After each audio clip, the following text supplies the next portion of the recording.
Hello दोस्तों, आज हम लोग बात करते हैं हाइट एंड डिस्टेंस की। एक क्वेश्चन है, चलिए देखते हैं कि क्या क्वेश्चन है। हम लोग पहले क्वेश्चन को समझेंगे, फिर डायग्राम सॉल्व बनाएंगे और फिर डायग्राम के ही बेसिस पे हम लोग क्वेश्चन सॉल्व करेंगे। तो चलिए देखते हैं आज के क्वेश्चन को। क्वेश्चन क्या है, देखिए। कह रहा है कि a 1.5 metre tall boy is standing at the some distance from a 30 metre tall building. कह रहा है क्या कि एक लड़का जो कि 1.5 क्या है मीटर का है, ठीक। मतलब ये कि 1.5 मीटर का एक लड़का कुछ दूरी पर 30 मीटर टॉल एक बिल्डिंग के कुछ दूरी पर खड़ा है। मतलब ये 30 मीटर का बिल्डिंग है, ठीक। इस दोनों के बीच में कुछ डिस्टेंस है, ठीक, कुछ डिस्टेंस है। ये आपका बिल्डिंग है। आपको लिखना पड़ेगा कि आप किसको बिल्डिंग लिए हैं और कौन सा इसमें बॉय है। नेक्स्ट कहता है क्या कि the angle of elevation from his eyes. मतलब यहां वो लड़का है, अब इसके आंख से एंगल ऑफ एलिवेशन कितना बन रहा है। मतलब एंगल ऑफ एलिवेशन कब बनता है, जब नीचे से हम लोग ऊपर की तरफ देखते हैं। तो ऐसे देखेंगे एंगल ऑफ एलिवेशन बनेगा। अब मान लीजिए ये भी बेसी रहेगा। चलिए नेक्स्ट,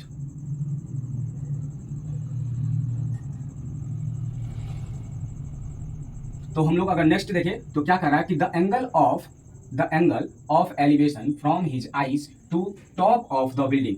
इसके आंख से इस बिल्डिंग का एंगल ऑफ एलिवेशन कितना बन रहा है। Building increase from 30 to 60। ये 30 था, 30 था और बाद में इंक्रीज होकर 60 हो गया। पहले 30, फिर as he walks towards the building. जैसे जैसे वो बिल्डिंग के तरफ जाता है तो उसका एंगल ऑफ एलिवेशन जो है 30 से बढ़ के कितना हो जाता है, 60 हो जाता है। तो मान लीजिए वो यहां आ गया, ये बिल्डिंग था, बिल्डिंग की तरफ आया, तो बिल्डिंग की तरफ आया तो कितना बन गया एंगल ऑफ एलिवेशन, 60 का बन गया।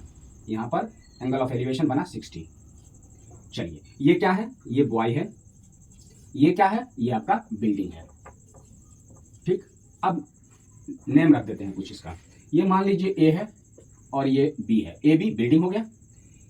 इसका नाम रख देते हैं डी और ई। डी ई क्या है, लड़का है, मतलब बॉय है। अच्छा, यहां भी कुछ नाम रख दीजिए।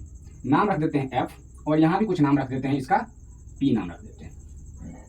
आपको फाइंड क्या करना है, find the distance he walks towards the building. बताइए कि ये लड़का यहां से यहां तक आने में कितना डिस्टेंस कवर किया, ये आपको फाइंड करना है। तो आप अगर इस फिगर को ध्यान से देखिएगा तो अगर ये 1.5 है तो ये साइड भी 1.5 ही होगा। बहुत बढ़िया। अब बताइए ये यहां से लेके यहां तक का डिस्टेंस है 30 मीटर, तो उसमें से 30 में से इतना दूरी तुमको पता है कितना है, 1.5।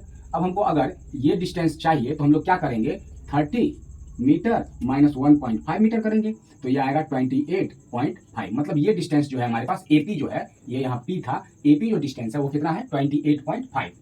अब बताइए अब क्या कीजिएगा, तो अब आप ट्रायंगल देख रहे हैं कि एक ए एफ पी ट्रायंगल है, एक ए पी ई ट्रायंगल है। इस ट्रायंगल में, इसी ट्रायंगल की मदद से हम लोग ये फाइंड कर सकते हैं। तो सबसे पहले अगर हम पूरे ट्रायंगल में चले, ए पी ई में चले, तो इससे हमको बेस पता चलेगा। बेस, अगर हमको बेस पता चल गया तो हम लोग क्या करेंगे, एक बार पूरे ट्रायंगल में चलेंगे और एक बार इस ट्रायंगल में चलेंगे, ए पी एफ में चलेंगे। अब इतना दूरी को हम लोग क्या करेंगे, पूरे डिस्टेंस से घटा देंगे तो हमारे पास आंसर आ जाएगा। चलिए सॉल्व करते हैं। इसको हमको इरेज करना पड़ेगा, आपको फिगर बनाना ही पड़ेगा और आपको नेम रखना ही पड़ेगा, लिखना ही पड़ेगा कि कौन सा बिल्डिंग है कौन सा बॉय है। हम लोग चलते हैं और सॉल्व करने की कोशिश करते हैं। देखिए हम लोग सबसे पहले अगर ट्रायंगल देखें, इन ट्रायंगल, किस ट्रायंगल में, ए पी ई में, ए पी ई में देखें तो ए पी ई में क्या लगा सकते हैं, tan 30 लगा सकते हैं। tan 30 अगर लगाएंगे तो क्या मिलेगा हमको, tan 30 अगर लगाइएगा तो tan 30 अगर लगा देते हैं हम तो हमारे पास ए पी परपेंडिकुलर और अपॉन में क्या मिलेगा, पूरा बेस, तो पी और ई मिलेगा, पी ई मिलेगा। चलिए tan 30 का वैल्यू क्या होता है, 1/√3। tan 30 का वैल्यू क्या होता है, 1/√3। अब tan 30 का वैल्यू लगा दिए और एपी का वैल्यू क्या है वहां से 28.5। पीई क्या है आपके पास, नहीं है, तो पी ही निकाल लेते हैं आप। अगर पी ई निकाले तो क्या मिलेगा, PE equal to 28.5 by cross करेंगे इंटू √3। ये हमारे पास यहां से लेकर यहां तक का डिस्टेंस मिल गया। अगर हम लोग ये तो पूरा ट्रायंगल में चले ए पी ई में, अब हम लोग का नेक्स्ट जो है वो किस ट्रायंगल में चलेंगे, वो चलेंगे हम लोग, ये आप नोट कर लिए होंगे, ठीक है। अब हम लोग चलेंगे एक बार एक बार चलते हैं ए पी एफ में, in triangle A P F. A P F में अगर हम लोग 10 लगाए 60 डिग्री लगाएंगे तो क्या मिलेगा, ए पी अपॉन में P F, A P upon में पी एफ। और 1060 का वैल्यू क्या होता है, √3।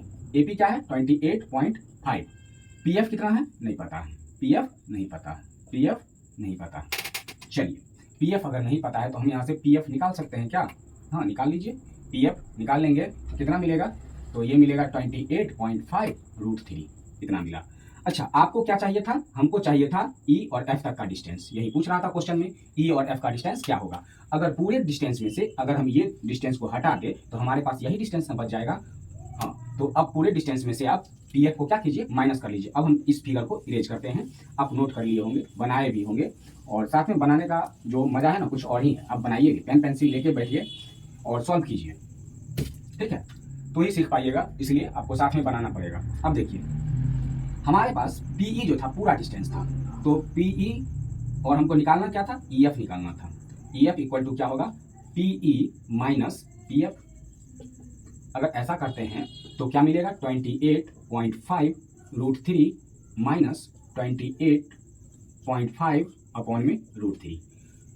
अब आप फ्रैक्शनल सब्सट्रैक्शन कीजिएगा तो क्या मिलेगा, यहाँ से 85.5 करके देख लीजिएगा, शायद इतना ही आता है। उसमें से आपको घटाना है 28.5 अपॉन में √3।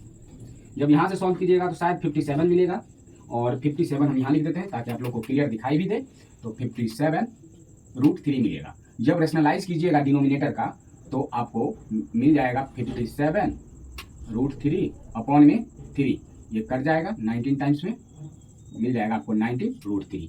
इतना ही डिस्टेंस वो किसके तरफ गया, तो बिल्डिंग की तरफ गया। तो इस तरह से हम लोग क्वेश्चन को सॉल्व किए। तो आपको पूरे वीडियो को देखने के लिए धन्यवाद, और आप मेरे साथ ही सॉल्व कीजिए ताकि आप भी सीख जाइएगा, ठीक है। और इस तरह से आप लोग को पहले क्वेश्चन को समझना है। अगर आप क्वेश्चन समझ गए तो आप आधा तो प्रॉब्लम को सॉल्व कर लेते हैं। जब आप क्वेश्चन समझ जाते हैं तो आधा प्रॉब्लम तो उसी टाइम सॉल्व हो गया। थोड़ा सा जो बचा हुआ फिगर के साथ आप सॉल्व कर लीजिएगा। फिगर के साथ सॉल्व कीजिए तो आप लिखने की केवल बारी होती है, थोड़ी सी और मेहनत करनी पड़ती है आपको। तो thank you for watching video.